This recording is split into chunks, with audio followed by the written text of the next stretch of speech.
신앙고백 하심으로 새벽 예배 드립니다. 전능하사 천지를 만드신 하나님 아버지를 내가 믿사오며 그 외아들 우리 주 예수 그리스도를 믿사오니 이는 성령으로 잉태하사 동정녀 마리아에게 나시고 본디오 빌라도에게 고난을 받으사 십자가에 못 박혀 죽으시고 장사한 지 사흘 만에 죽은 자 가운데서 다시 살아나시며 하늘에 오르사 전능하신 하나님 우편에 앉아 계시다가 저리로서 산 자와 죽은 자를 심판하러 오시리라. 성령을 믿사오며 거룩한 공회와 성도가 서로 교통하는 것과 죄를 주시는 것과 몸이 다히 사는 것과 영원히 사는 것을 믿사옵나이다. 아멘. 487장 찬양합니다.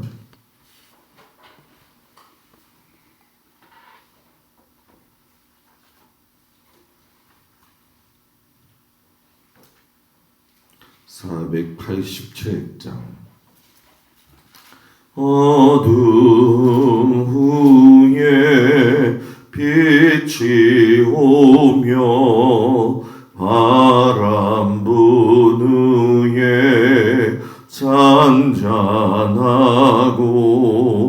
소나기 후에 햇빛 나며 수고한 후에 쉼이 있네. 연약함 후에 강건하며 애통한 후에 위로받고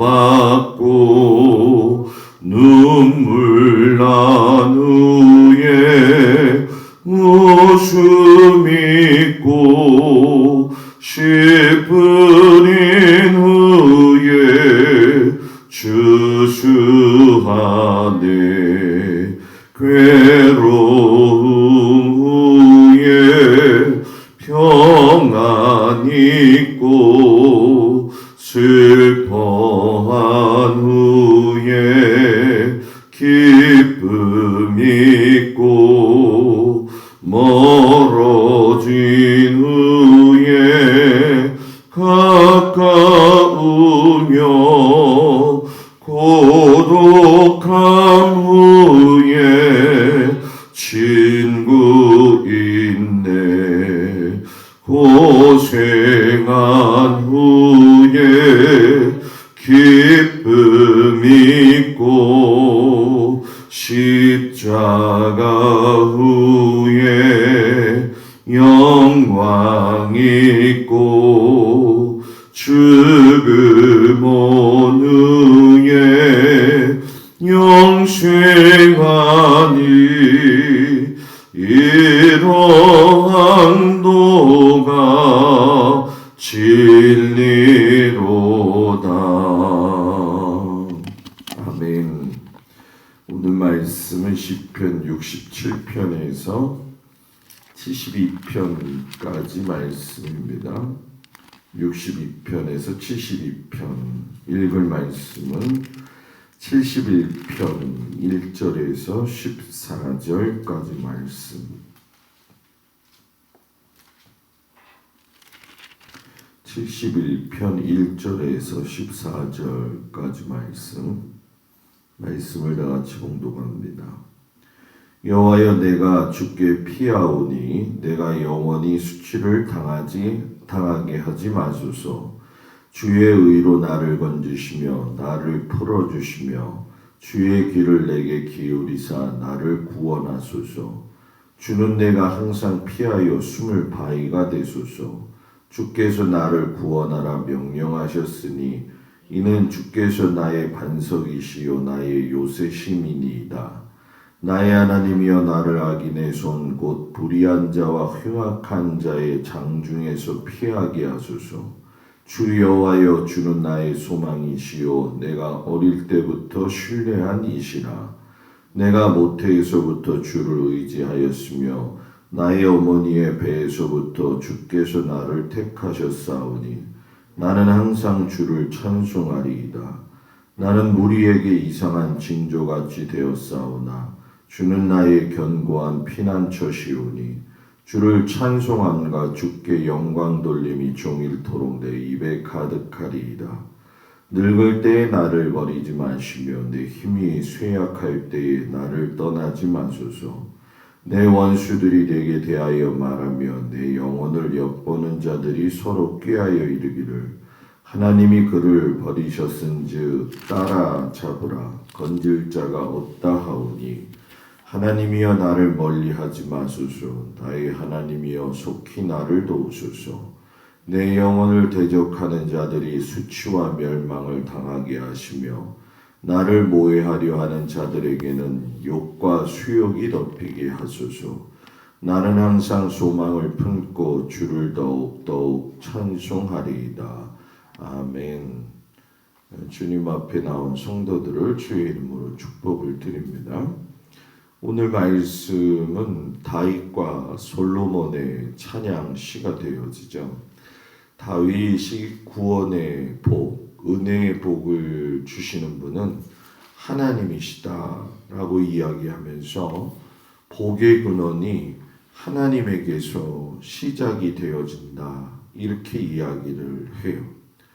복의 근원이 하나님에게서 시작이 된다는 얘기는 하늘로부터 복이 내려온다 이런 뜻이 되어지거든요. 그러면 하늘로부터 왜 복이 내려오냐고 다윗이 이야기했냐면은 이스라엘의 역사 전체를 다윗이 섭렵하면서 하나님이 어떻게 돌보셨는가를 알고 있었다는 거예요. 광야 40년 생활 때에도 하나님이 하루도 거르지 않고 하늘에서 뭐예요? 만나를 내려주셨고 약속의 땅 가나안에 들어갔을 때에도 때를 따라 철을 따라서 이른 비와 늦은 비를 하늘에서 내려주시고 또 예수님이 오셨을 때에도 자신을 말씀하실 때 나는 하늘에서 내려온 생명의 떡이다 이렇게 말씀하셨잖아요. 그래서 우리가 내일도 그런 말씀의 용어가 나오겠지만 하나님 나라를 또 하늘이라고 표현할 수도 있는 거거든요. 그래서 하나님의 복이 하늘에서 내려왔다. 이 얘기는 사람이 보는 복, 그러니까 눈에 보이는 복보다 더 큰 복의 근원이 되시는 분이 하나님이시다. 그래서 다윗은 하나님께 찬양과 영광과 감사와 존귀를 돌려야 된다. 이렇게 고백을 하고 있는 거죠. 이 복이 누구에게 관심을 가지고 있느냐? 이 68편에 보게 되면 다윗이 이스라엘 백성들이 만난 하나님에 대한 고백을 해요. 그 하나님이 항상 악인과 원수들에 대한 모든 것들을 멸하시는 분이다. 그리고 이것은 어저께까지도 같이 고백되어진 건데 오늘 이제 하나 더 하나님이 눈여겨보시는 것이 있다라고 말씀하셔요. 그것이 무엇이냐면은 바로 고독한 자들, 갇힌 자들, 가난한 자들 이런 자들을 실제적으로 도우시는 분이다라고 이야기를 하시죠. 그러니까 이 연약한 자들을 하나님께서 돌보시는데 그들보다 앞서 싸우시고 그들의 짐을 대신 짊어 주시는 분이다라고 이야기하면서 그러기 때문에 마땅히 하나님을 찬양해야 된다라고 고백을 하죠. 그래서 여러분 우리가 출애굽기 22장에 21절에 가면은 너는 이방 나그네를 압제하지 말며 그들을 학대하지 말아라. 애굽 땅에서 너희가 나그네였기 때문에 너는 과부나 고아와 이런 모든 자들을 해롭게 하지 말아라.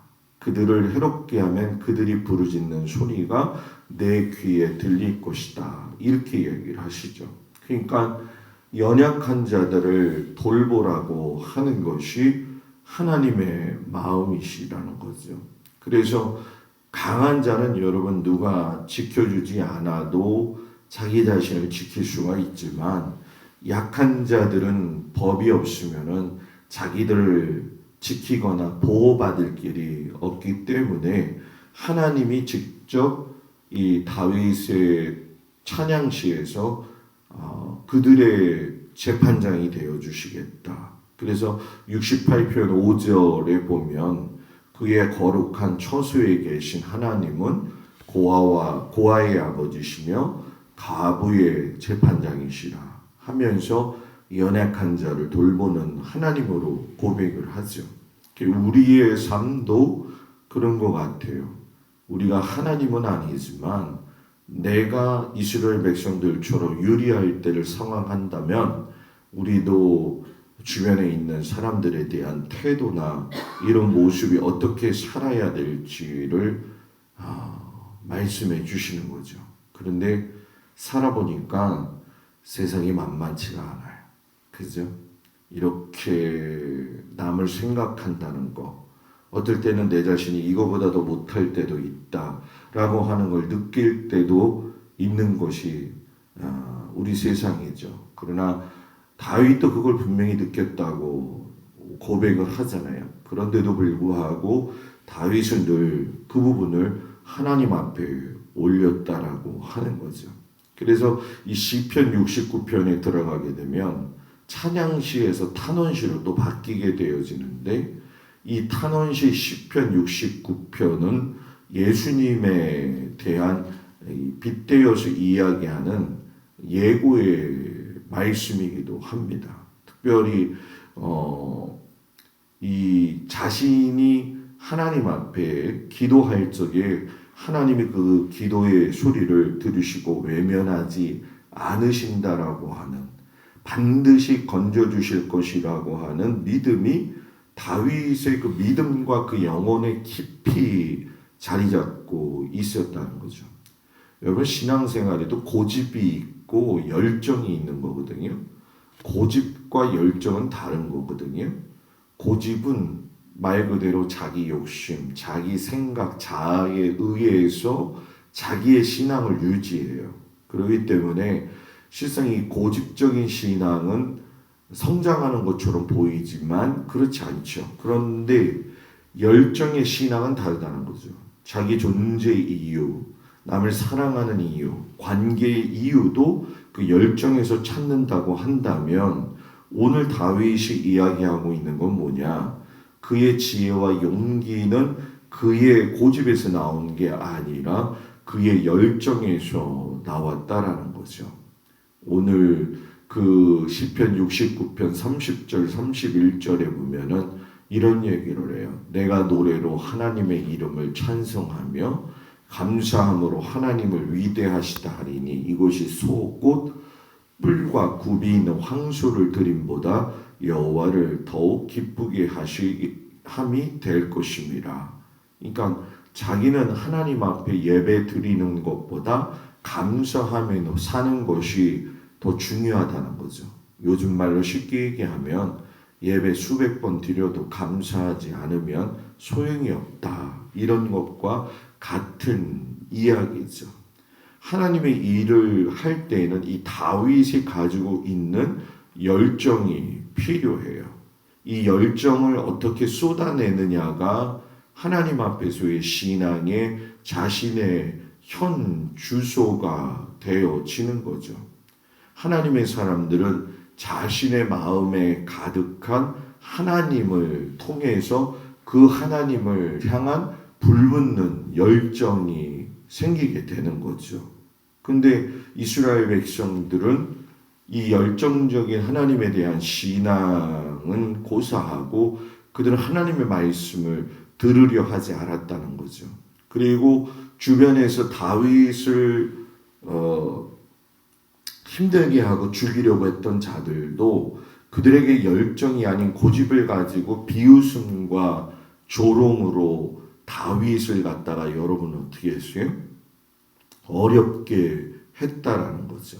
그러니까 하나님 앞에서 다윗이 이런 상황을 보면서 고백하는 게 뭐냐? 나는 용기를 가지고 하나님 앞에 아랜다는 거죠. 그래서 69편 4절에 보면 까닭없이 나를 미워하는 자가 나의 머리 털보다 많고 부당하게 나의 원수가 되어 나를 끊으려 하는 자가 강하였으니 내가 빼앗지 아니한 것도 물어주게 되었나이다. 예수님도 이 말씀을 그대로 인용하셔요. 요한복음 15장 25절에 가면 그들이 이유 없이 나를 미워하였다 말을 응하게 하려 함이었다. 다윗이 미움받았던데 이유가 없는 것처럼 예수님도 이유 없이 미움받았다라고 하는 것을 이야기하고 계시죠. 그러니까 이 다윗의 시의 69편 21절에 보면 또 특이한 말씀이 있어요. 그들이 쓸개를 나의 음식물로 주며 목마를 때에는 초를 마시게 하였다라고 하는 것처럼 다윗의 삶에서 예표되고 있는 예수님이 여러분 잘 아시는 것처럼 십자가에 못 박히셨을 때에 쓸개탄 포도주를 예수님에게 주어서 먹게 하려고 했던 거하고 연결되어져 있는 것을 보게 되죠. 그러니 시편을 보면 예수님이 보일 수밖에 없다라는 거죠.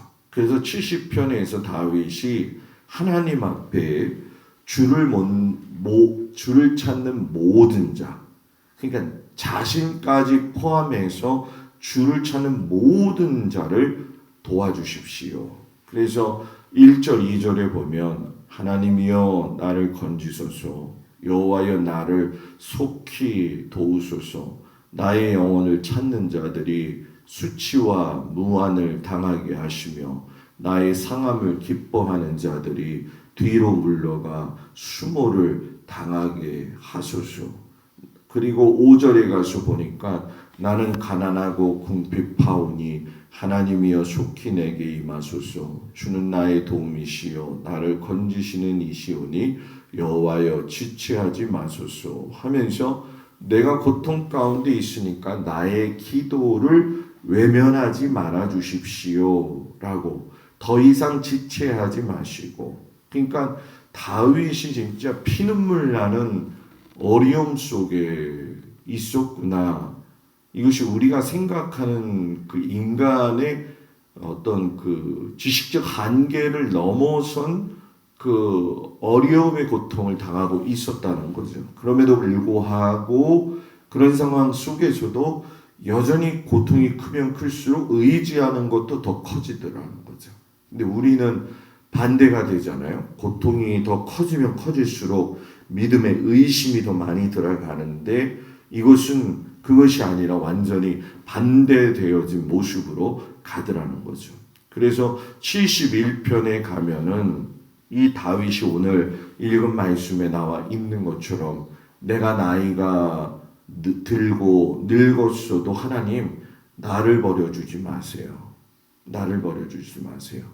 이 나이가 들면 보통 사람들이 다 그러잖아요. 지금까지 살아온 날보다는 죽을 날이 더 가깝기 때문에 희망을 갖기가 쉽지 않아요. 그런데 다윗은 그때에도 소망을 주님께 둔다고 노래를 오늘 말씀에서 이야기를 하고 있잖아요. 그러니까 자기가 왜 늙어서도 이러한 신앙을 가져야 되느냐, 그걸 14절, 15절, 18절에서 이야기를 해요. 나는 항상 소망을 품고 주를 더욱 찬송한다. 내가 측량할 수 없는 주의 공의와 구원을 내 입으로 종일 전할 것이고, 내가 늙어 백발이 될 때에도 나를 버리지 마시고, 내가 주의 힘을 후대에게 전하고 주의 능력을 장래의 모든 사람에게 전하기까지 나를 버리지 말라. 이렇게 하나님 앞에 탄원해요. 그러니까 바울이 이야기한 게 여기서 맞아지죠. 사람은 나이가 들면서 겉사람이 낡아지지만 속사람은 날로 새로워져야 된다는 것을 우리가 이 말씀에서 보죠. 그래서 이 사도 바울도 그러잖아요. 우리가 낙심하지 아니하노니 겉사람은 뭐예요? 날마다 낡아지지만 속 사람은 날마다 날로 새로워진다. 그러니까 나이가 들면 들수록 우리가 뭐라고 해야 될까요? 그 세상 일에서 나는 이렇게 손을 놓게 된다, 이런 마음도 가질 수도 있는 것이고, 내가 나이 들어가면 내 인생이 왜 이렇게 살아왔을까 하면서 뒤돌아보면서 회상을 하잖아요. 이게 허탈감이라는 거거든요. 그런데 다윗은 자기가 늙어서 이런 허탈감 속에 있으면서 누구를 찾느냐? 하나님을 찾는 거죠.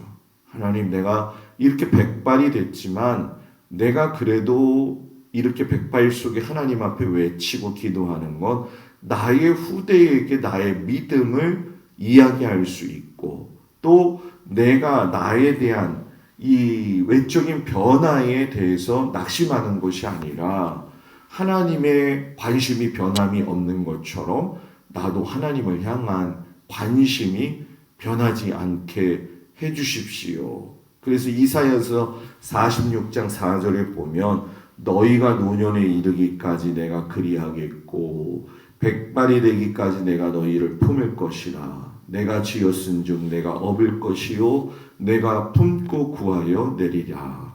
참 주옥 같은 말씀이죠. 그죠? 그러면서 이제 이 다윗의 믿음의 고백이 나이가 들어가면 들어갈수록 더 깊이가 있는 신앙의 모습으로 발전되어지는 것을 우리가 보게 되어집니다. 그리고 이제 72편은 솔로몬이 지은 시편이 되어지죠. 하나님 앞에 지혜를 간구해요. 1절부터 3절까지 보면 하나님, 주의 판단력을 왕에게 주시고 주의 공의를 왕의 아들에게 주소서.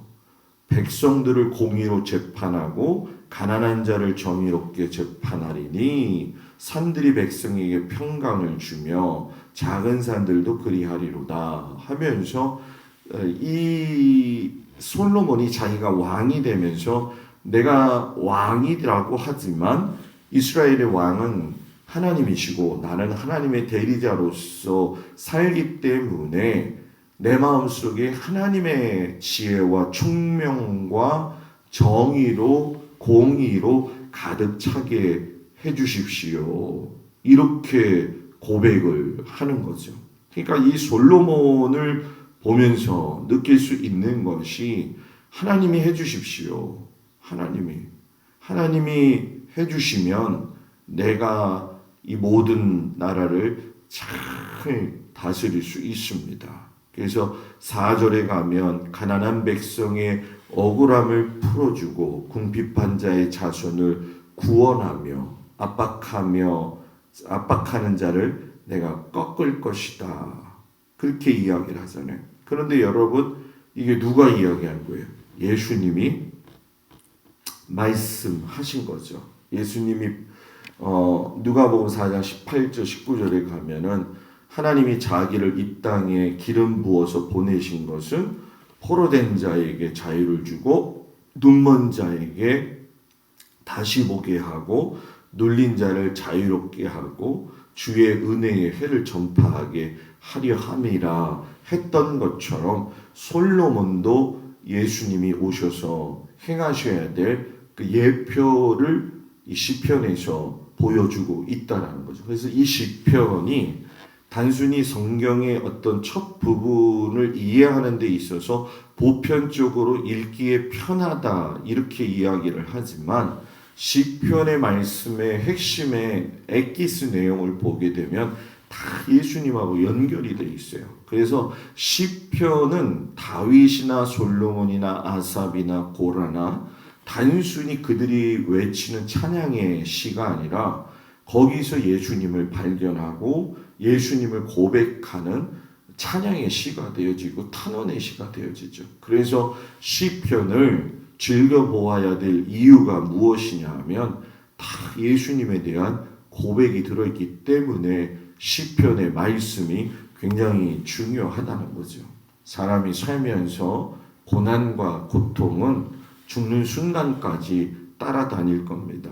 아마 여러분들도 그렇고 저도 그렇고 거기서 뭐 외면되어지거나 제외되어지는 건 전혀 없어요. 그러나 삶의 방식은 다윗처럼 탄식과 호소를 통해서 하나님께 자비를 구하고 은혜를 구하는 것. 이것이 우리 인생의 하나님과의 관계에서 제일 필요한 아름다운 모습이 되어지지 않느냐. 이것이 이들의 신앙이었고 이들의 믿음이었던 것처럼 후대의 신약의 제자들도 그렇게 살았고, 오늘 이 시대를 살아가는 우리는 어쩌면 이러한 모습과는 반대적인 모습으로서 예수를 믿으면 더 평안을 누리고 살아야 된다는 것이 우리들의 고정관념일 수 있는데, 이것은 다 무너지고 내 삶에 고난이 있고 문제가 있다 할지라도 캄캄한 옥중에서라도 기도하고 찬양했던 그 바울의 모습이 오늘 우리의 모습이 되어지고, 고난 속에서 하나님을 찾으며 하나님의 위로를 받고 살 수 있는 그런 믿음의 성도, 그것이 참으로 하나님이 기뻐하시는 믿음의 삶이다 라고 하는 걸 마음속에 새기고, 오늘도 우리에게 주어진 인생을 하나님 앞에 감사함으로 살아갈 수 있는 우리 모두가 되어지기를 주의 이름으로 축복을 드립니다. 기도하겠습니다. 그 어려운 시기 가운데에서도 또 나이가 들어가면서도 다윗은 하나님을 변치 않고 사랑하며 하나님을 의지하는 그 모습을 바라보게 됩니다. 우리의 모습이 이런 다윗의 모습을 닮아가게 하시고, 아버지 하나님, 그 어떤 시간 속에서 상황 속에서도 하나님만 절대적으로 의지하고 갈 수 있는 은혜를 허락하여 주옵소서. 하늘에서부터 내려오는 복, 하나님의 복의 근원이 되어 주신다는 걸 깊이 알게 하여 주시옵시고, 거룩한 주일을 준비하는 오늘 주말, 바쁘고 분주한 동막이 되겠지만 하나님 함께 하여 주셔서 우리의 마음과 생각은, 아버지, 우리의 육신은 피곤하고 고나지만 주님을 늘 바라보며 살 수 있는 은혜를 허락하여 주시옵소서. 오늘도 우리의 삶의 터전과 일터와 내가 서 있는 그곳과 또한 사랑하는 자녀들의 삶 위에도 하나님의 그 놀라우신 사랑이 함께하여 주시기를 간절히 예수님의 이름으로 기도드렸사옵나이다. 아멘. 하늘에 계신 우리 아버지여, 이름이 거룩히 여김을 받으시오며 나라의 마옵시며 뜻이 하늘에서 이루어진 것 같이 땅에서도 이루어지이다. 오늘날 우리에게 일용할 양식을 주옵시고 우리가 우리에게 죄 지은 자를 사하여 준 것 같이 우리 죄를 사하여 주옵시고 우리를 시험에 들지 말게 하옵시며 다만 악에서 구하옵소서. 나라와 권세와 영광이 아버지께 영원히 있사옵나이다. 아멘.